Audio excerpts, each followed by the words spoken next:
dai che ce la fai, dai, ma che cazzo.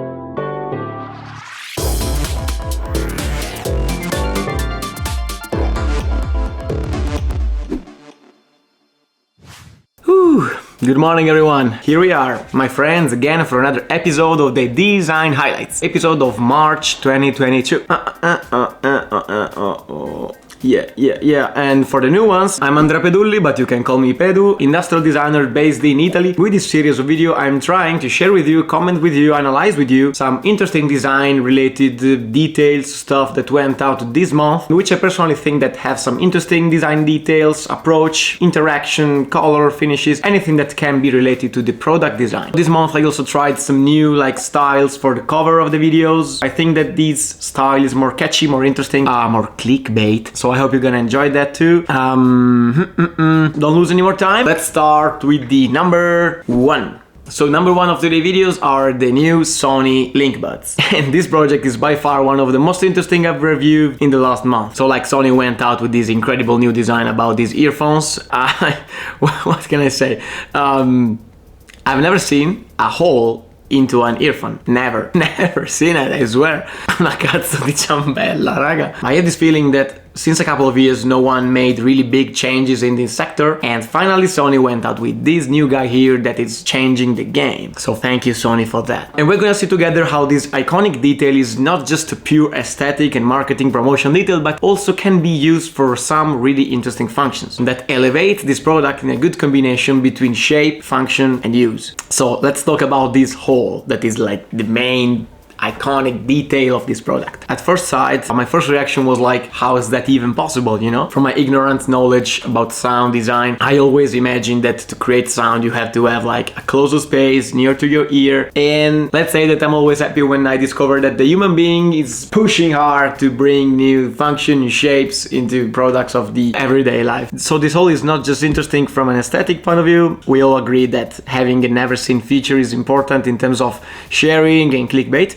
But in this case, incredibly, it's also functional. The whole, in fact, led to the possibility of hearing all the surroundings, all the external sounds, avoiding you to be too much involved in your podcast, music, or whatsoever. And in this way, in the real world, you can still chat, talk, have a conversation while you are wearing them, because the whole really helps you to listening everything that surrounds you. You never leave the real world, let's say. So you're able to interact with other people at the same time. So also during a call, an algorithm helps you reducing the external noises, so you're more able to focus on your video calls or whatever. Those are a small ninja perfect assistant that helps you listen to music but also being conscious of what's happening around you. The only bad news is that having a hole, there is no pressure to guarantee a good reproducing of the low frequencies, so niente bassi tamarri che spingono con queste cuffie, perché non funziona. So let's talk about dimension. That is incredibly good. In fact, these earphones are really small. Even when they are worn, the space that they take, it's incredibly little. And you can see how much space you have here, avoiding to be pushed out from a hood or from a COVID mask. In combination with the small dimension, also the weight is incredible, because they only weigh 4 grams.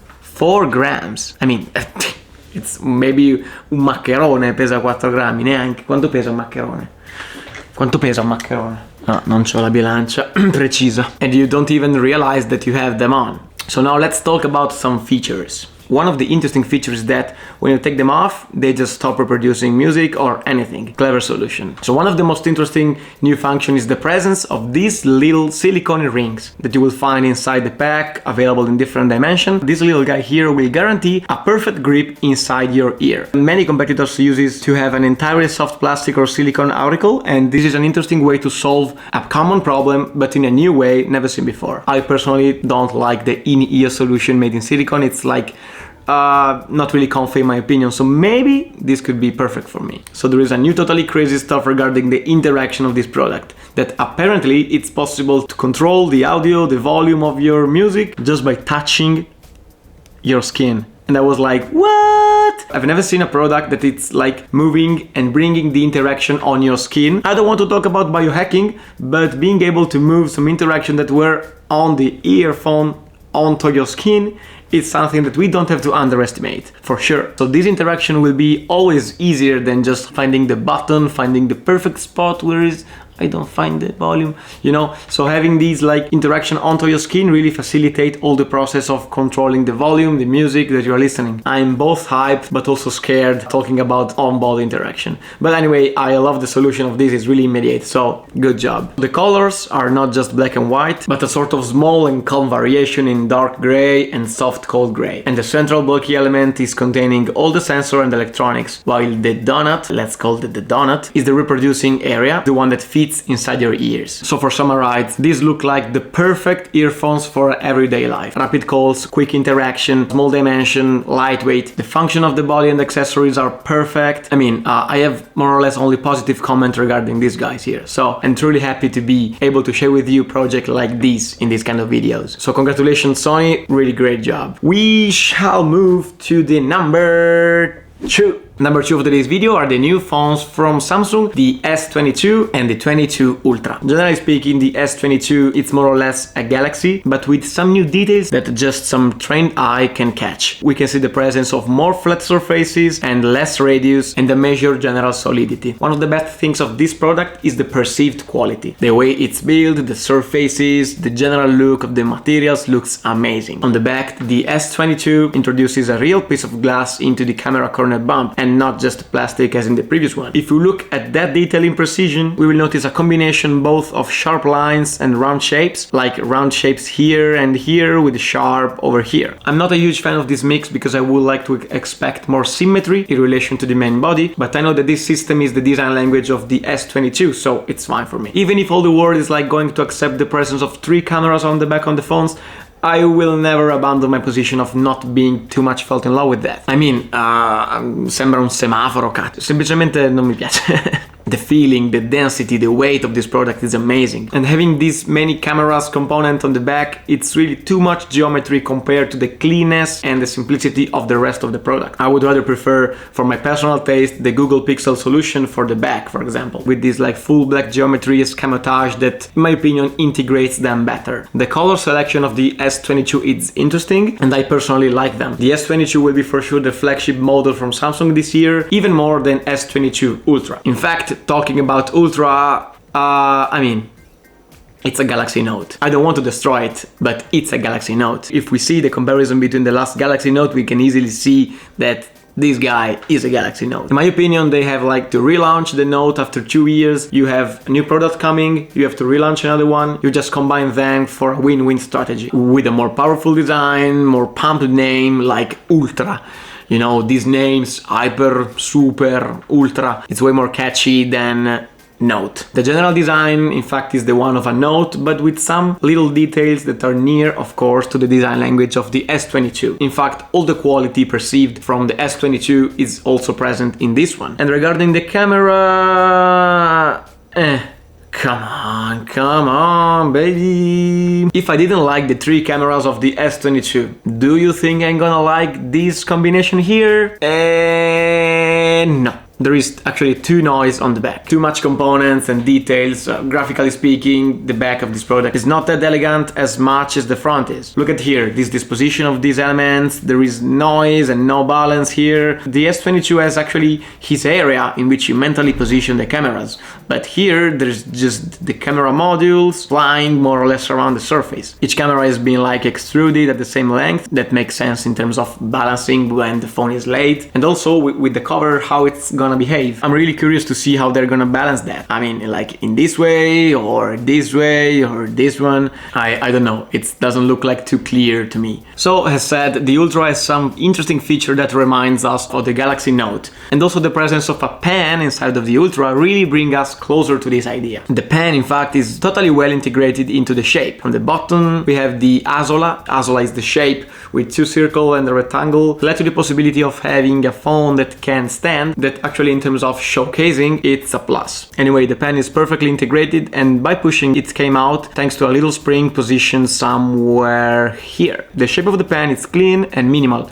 following the section of the lower part of the Ultra, and being very small, having this slightly flat area is more comfortable than a circular one, because you have more grip with your fingers. I just personally don't understand properly the scope of the pen into a phone. If it's only to take notes, I mean, for me it's fine, but in terms of sketching, graphic works, modeling, I would rather prefer to have a wider surface as the iPad. Regarding the finishes, I do like them both. One has a more metallic finishes and the Ultra instead has this matte, elegant surface that has been covered for be protected by Gorilla Glass also on the back. Concluding, I think that Samsung did a great job in terms of material, finishes, density, perceived quality, but still with some a little immobility regarding, for example, the camera layout. But anyway, I think that both products have some interesting details to be analyzed, so this is why those products are a part of these design highlights. So thank you, Samsung, and let's go immediately with the number 3. Number 3 of today's video is the new Wemo smart doorbell from Belkin. Belkin is not as huge as all the competitors it has to face in this sector, but it's able to defend himself pretty good. This Wemo smart doorbell is composed only by a button, a camera and a microphone. Everything has to rotate around these 3 main elements. The camera on the top is for sure the protagonist. It has a very wide angle of visibility and his circularity creates the language of all the product, creating this azola in a frontal view with a very light offset all around. On the bottom part there is a huge circular button that follows the lines of the camera, creating this perfect balance of details and clarify the interaction for the users. The button also has a built-in LED which is under a semi-opaline plastic ring, which facilitates even more the visibility of this guy at night. I also like the CMF of this product. It actually looks like really professional and reliable. And these technical but elegant finishes look pretty well realized, and also the graphic division between a black section helps the users in understanding the overview of the product. Also, having a button like on a matte surface and not on a shiny plastic one lets you the possibility of avoiding to have the fingerprints on it. If we go on the side then, the product is able to differentiate from different competitors thanks to this irregular shape. This difference in angle from the side are the most iconic feature of this guy. Maybe I would rather make a little less thick, but maybe they had some internal constraints regarding the position of sensor and components. Also, having this like straight line from the top to the bottom doesn't really help in terms of perception of the thickness. Usually these products are composed by elements that tries to disappear on the back, helping the perception of the thickness. And you can see here how some competitors tries to mask the thickness in this way. Also, in many pictures, Belkin put his angular support for the walls, and actually this piece from one side is practically invisible, while on the other side is severely increasing the general perceived thickness of the Wemo. So maybe some photo could have been thought in a different way. Talking about thickness, these products look like really robust to have in your hand. And being a product related to the security area, it's very important to have a perception of reliability and quality. In terms of compatibility, it's possible to connect and use this product only with the Apple Home Kit. So this move clearly wants to go closer to the Apple product, and strategically speaking, you can position yourself as the best solution as possible for an Apple user. So in this way, you're just a little bit more conscious of following your user tastes, design languages and details. Also, the physical installation looks like pretty easy. You have to mount a sort of metallic frame in order to perfect position it with different and visible pins regarding the electric components, and slide from the top view the external covering, adjusting and fixing it with the security screw position on the bottom nearby the speaker. And you can actually control everything from the app, from the access to the users, the security cameras, who is entering in your house, and you can control almost everything from the app. Generally speaking, I think that this product has some interesting features, like his way of integrate different components, his way of being recognizable, and so yes, this deserves to be a part of these design highlights. So yeah, this was actually the last one. Thank you for watching until this point. I hope you enjoyed the video. Feel free to follow me on Instagram, in which I used to like share some design products and stuff. And yes, as always, see you in the next one. Press like, subscribe, bye bye. See ya.